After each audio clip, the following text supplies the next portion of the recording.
পরিবারের প্রধানমন্ত্রী, তার আজকে শুভ জন্মদিন। আমরা সেটাকে শুভেচ্ছা জানাবো, অভিনন্দন জানাবো এবং শহীদ রাষ্ট্রপতি জেনারেল জিয়াউর রহমান সাহেবের প্রতি আত্মার মাগফিরাত কামনা করব এবং তার সুযোগ্য সন্তান বর্তমানে প্রধানমন্ত্রী জনাব তারেক জিয়ার জন্য দোয়া করব। প্রিয় কর্মচারী ভাই ও বোনেরা, আপনারা যারা এখানে আছেন, বোনেরাও আছেন, আপনারা যারা আছেন তারা তো সবাই নেতা নাকি? সবাই নেতৃবৃন্দ। আমি বারবার একটা কথা বলি, আমি যখন আন্দোলন শুরু করেছি তখন এখানে অনেকের জন্ম হয় নাই। আমি একটা আন্দোলন, বাংলাদেশে একটা দাবি আন্দোলন ছাড়া আদায় করতে পারি নাই। মনে করেন দিয়ে যাবে মিঠা কথায় চিরা বিজে, এটা ভুল ধারণা আপনাদেরকে। ওই যে একজন আছে সকালবেলা আলহামদুলিল্লাহ, বিকালবেলা কয় নাউজুবিল্লাহ, মানুষকে বিভ্রান্ত করা যায় কিন্তু দাবি আদায় করা যায় না। আজকে পরিষ্কার বলতে চাই, আপনারা এই জন্যই মাননীয় প্রধানমন্ত্রী সাবেক বেগম খালেদা জিয়ার জন্য দোয়া করেছেন। তিনি যতবার আন্দোলন করেছি প্রত্যেকবার সরদার ভাই অনেকবার গিয়েছে আমাদের সাথে, আমাদের মজুমদার সাহেব গিয়েছে, আমাদের আজকে মুখ্য সচিব তিনিও গিয়েছেন, সমন্বয় পরিষদের সালাউদ্দিন সেলিম এবং আজিজ সাহেবের নেতৃত্বে আমরা বহুবার তার সাথে দেখা করেছি এবং আলোচনা করেছি, সম্মানজনক ভাবে আমাদের সাথে আলোচনা করেছি। আজকে তার সন্তান দেশের প্রধানমন্ত্রী, আমরা রাষ্ট্রের একটি অংশ, রাষ্ট্র পরিচালনার ক্ষেত্রে, উন্নয়নের ক্ষেত্রে চাবি কাটিয়ে আজকে এই হাউজে যারা বসে আছেন তারা সংসদ সদস্য, শুধু সরকারি দলকে বলবো না, বিরোধী দলের সংসদ সদস্যকে বলতে চাই, আপনারা কি বুঝেন না প্রশাসনের কর্মচারীরা কত কষ্টে জীবন যাপন করছে? যে বেতন পায়, আমরা বাংলাদেশ সরকারি কর্মচারী সমন্বয় পরিষদের পক্ষ থেকে আইএলও সংগঠনের সাথে নিয়ে আমরা আছি, সারদার ভাই সহ আমরা বহু দেশে গিয়েছি। মাননীয় প্রধানমন্ত্রী,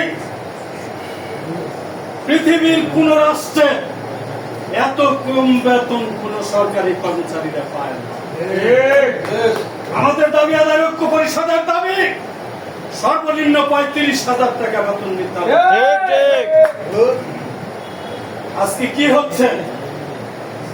30,000 টাকার কোথায় 1,58,000 টাকা আপনারা খুশি হয়ে গেলেন। পে কমিশনের গ্যাজেট বাস্তবায়ন চাই, 20,000 টাকা বাস্তবায়ন চাই না মাননীয় প্রধানমন্ত্রী, 35,000 টাকা।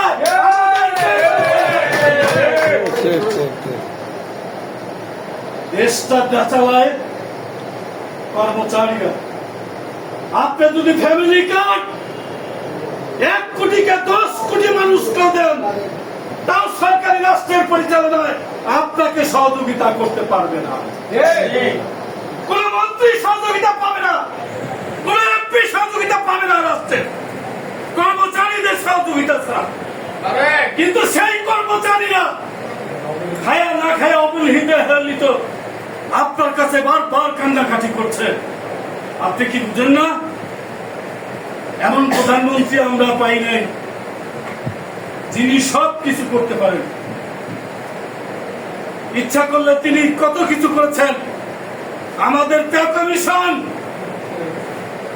মাননীয় প্রধানমন্ত্রী আপনাকে বলতে চাই, আপনার আম্মার মতো, বাবার মতো 48 ঘন্টার মধ্যে আপনার সিদ্ধান্ত দিয়ে আমাদের প্রজ্ঞাপন জারি করে দিবেন। আমরা কি ডেকেছি? জাতীয় পরিষদের মিটিং ডেকেছি। জাতীয় পরিষদ মানে কি বুঝেন? এখানে বক্তব্য আসছে, হাজার হাজার কর্মচারী জমায়েত করতে হবে, হাজার হাজার লোক জমায়েত করতে হবে। কেন ভাইরা? জাতীয় প্রতিনিধি কি পার্লামেন্টে 300 আসন, 350 জন, তারা রাষ্ট্র পরিচালনা করে। আর সরকারি কর্মচারীরা বাংলাদেশের প্রত্যেকটি জেলার নেতা যদি একজন করে উপস্থিত থাকে, তাহলে সারা বাংলাদেশ আমার খাবার হবে সেদিন, যে আমরা সারা বাংলাদেশ প্রস্তুত আছি। আমরা এটা বুঝেন না?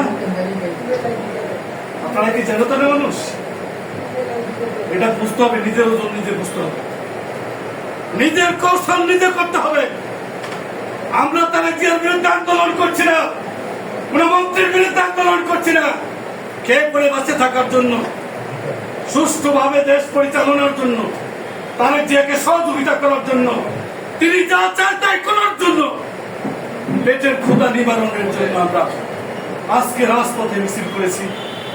আমরা তো যেদিন মাননীয় প্রধানমন্ত্রী বলেছেন আমি পে কমিশন বাস্তবায়ন করবো, তারপরে কর্মসূচি আমরা করেছি। কেন করি নাই? মাননীয় প্রধানমন্ত্রী 3 বারের বেগম খালেদা জিয়ার সন্তান, তার প্রতি আমাদের ভালোবাসা আছে, শ্রদ্ধা আছে। তাকে সম্মান করে, খালেদা জিয়ার সম্মানে আমরা প্রতিষ্ঠান নষ্ট হোক, প্রতিষ্ঠান ধ্বংস হোক, এই কাজগুলি আমরা কর্মচারীরা করবো না। খালেদা জিয়ার কথা মনে, শহীদ রাষ্ট্রপতি জিয়াউর রহমানের কথা মনে। তারেক জিয়া সাহেব, আপনার লোক, আমরা মিডিয়া ভাইদেরকে বলবো এই কথাটা লিখবেন। আপনার লোক সারা বাংলাদেশে 22 লক্ষ কর্মচারীরা আপনার লোক। আপনি একবারের প্রধানমন্ত্রী না, নবীন প্রধানমন্ত্রী। আপনি বারবার প্রধানমন্ত্রী হবেন। কর্মচারীদেরকে দেখেন, কর্মচারী ক্ষুধার জ্বালার সামনে টিয়ার গ্যাস মানে না, সেটা আমরা প্রমাণ করে দিয়েছি। গুলি মানে না, কোন গ্যারেন্ট মানে না, আমরা সেটা প্রমাণ করার পরেই আপনি দেখেছেন আমাদের নমুনা। আপনারা দেখেছেন অতীতের কথাগুলো। 3 বার প্রধানমন্ত্রীর কাছে যখন আলোচনা করেছি, 2 বার আপনি উপস্থিত ছিলেন হাওয়া ভবনে, মনে থাকার কথা। তাই বলতে চাই, আমরা আপনার লোক, যে যাই বলুক, আপনাকে বিভ্রান্ত করার জন্য একটি গোষ্ঠী ষড়যন্ত্র করছে। সেই ষড়যন্ত্র থেকে রক্ষা পাওয়ার জন্য আপনার নিজস্ব, আপনাকে যে ঢেলে পানি খাওয়ায়, আপনার বাথরুমটাতে পরিষ্কার করে, আপনার নির্দেশটাতে ড্রাফট করে, সে খাইছে কিনা, সে পড়তে পারছে কিনা, সে বাসায় ঘুমাতে পারে কিনা, তার খবরটা নেওয়ার দরকার। আপনি তাদের খবর নিয়ে তাদেরকে সুন্দর রাখার ব্যবস্থা আপনি করবেন, এই আহ্বান রাখছি। আর আপনাদেরকে বলছি, যারা এখানে নেতৃবৃন্দ আছেন, যার ভাই যদি ইচ্ছা করে, সারা বাংলাদেশে তার সংগঠন আছে, কালকেই চিঠি দিবেন, আজকের রেজুলেশন কালকেই চিঠি দিবেন। প্রত্যেক জেলা থেকে তার নেতৃবৃন্দ আছে, আমি সমন্বয় পরিষদের নেতৃবৃন্দকে হাজির করবো। 17-20 গ্রেডের যারা আছে তারা হাজির করবে।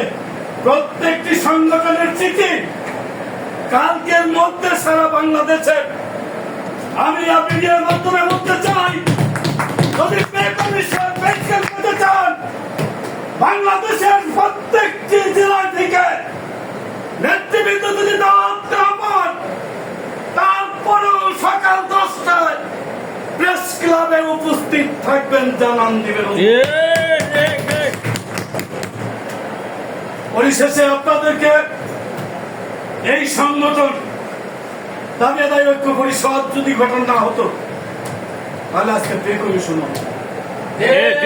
আজকে 2-1 বড় বড় কথা বলে বিভ্রান্ত করেন, তাদের কথা শোনার কোন সময় নেই।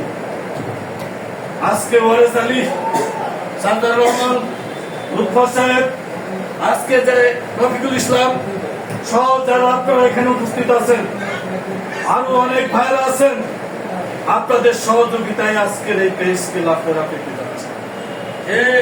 এই জন্য বলবো, আরেকটু কাজ আমরা করি, আমাদের কৌশলে আমরা কাজটা করি। আমরা কারো বিরুদ্ধে না, কোন রাজনৈতিক দল না, আমরা সরকারি কর্মচারী, সরকারের পার। ঠিক ঠিক ঠিক। সরকার আমাদের, দেশ আমাদের, উন্নয়ন করব আমরা, পেটের নিবারণ করবে প্রধানমন্ত্রী। আমাদেরকে দেখবেন। এই আহ্বান রেখে দীর্ঘক্ষণ করা বক্তব্য দিয়েছেন, আপনারা দোয়া করবেন। আমাকে ডাকেন, আমি আসছি, সম্মান করেন, আপনারা ভালোবাসেন, দোয়া করবেন। সারা জীবন আপনাদের জন্য করেছি। আমরা 81 সালে 2003 সালে কাজ নাই মজুরি নেই আদেশ দিয়েছিল প্রধানমন্ত্রীর আমলারা, তৎকালীন খালেদা জিয়ার আমলারা। তখন তিনি প্রধানমন্ত্রী, আমাদেরকে রাত্রে ডেকে নিয়ে গেলেন সেলিম ভাই সহ। প্রধানমন্ত্রী বললেন, এটা আপনারা করছে, কি করবেন, এটা মেনে দেওয়ার না। আমি সেদিন বলেছিলাম, প্রধানমন্ত্রী আপনি শুধু দোয়া করবেন, আমরা দেখব। বাইরে এসে 5 দিন আন্দোলন করার পরে সেই আন্দোলন সচিবালয় গৃহ কর্মসূচি, বৃষ্টির মধ্যে প্রচুর বৃষ্টি, 4 ভাই মনে আছে, শুধু হেলথের মানুষ, হাজার হাজার হেলথের লোক নিয়ে গেছিলাম। সেদিন কমিটি করে দিল আমানুল আহমদ সাহেবকে দিয়ে, সেই আদেশ বাতিল করে সচিবালয় থেকে বেরোলাম। 74,000 শ্রেণী কর্মচারী নিয়োগ। আর আজকে একটা ফ্যাসিস্ট সরকার আমলাদেরকে পালার জন্য, ওই এসটি মামের বিজনেস বড় করার জন্য আজকে আউটসোর্সিং এর নামে প্রত্যেকটি প্রতিষ্ঠানে 14 শ্রেণী কর্মচারী নির্মূল হচ্ছে, 2য় শ্রেণী নির্মূল হচ্ছে, ড্রাইভার নির্মূল হচ্ছে। এই কাজটি পূরণ করবেন মাননীয় প্রধানমন্ত্রী, আমাদের সাধ্য হয়ে আছে।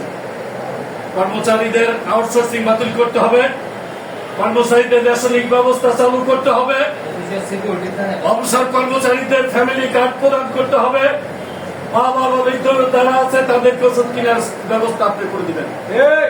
এবং আমাদের সচিবালয়ের ন্যায় প্রত্যেক প্রতিষ্ঠানে, যেটা বেগম খালেদা জিয়া করে দিয়ে গেছে, আজকে অফিস সহকারী থেকে ডিপটি সেক্রেটারি হয়েছে আমাদের কারণে। আজকে আমরা বলতে চাই, মাননীয় প্রধানমন্ত্রী সেদিন মান্নান ভূঁইয়া সহ, ব্যারিস্টার আমিনুল ইসলাম সহ, শরীফুল ইসলাম সাহেব সহ আপনারা যারা আমাদেরকে কথা দিয়েছিলেন 3 মাসের মধ্যে বাইরে অধিদপ্তর গুলিতে করা হবে, আজ পর্যন্ত হয় নাই, সেটাও আমাদের দাবির মধ্যে আছে, সেটাও করতে হবে। আমি আমার বক্তব্য দীর্ঘায়িত করবো না, আপনাদেরকে একটু বলবো, আর বেশি সময় নেই। এই কয়টা দিন একটু কাজ করেন, প্রত্যেকের চিঠিটা ফেসবুকে নিয়ে প্রত্যেক জেলায় পাঠিয়ে দেন, আপনাদের কাছ থেকে কয়জন আসবে, কে আসবে, তাড়াতাড়ি আসবে। আর আমি আহ্বান করলাম, যারা চিঠি না পাইছেন তারাও পে স্কেল আদায়ের অংশগ্রহণে আপনারা অবশ্যই হাজির থাকবেন। সবাইকে আন্তরিক ধন্যবাদ জানিয়ে আমার বক্তব্য দেখে কষ্ট পেলে সুন্দরভাবে আমি আপনার কাছে ক্ষমা চাচ্ছি, এবং আমাকে দোয়া করবেন। যে কয়দিন বাঁচবো আপনারা ডাক দিলে আপনাদের সামনে আসবো এবং আপনাদের সাথে কাজ করবো।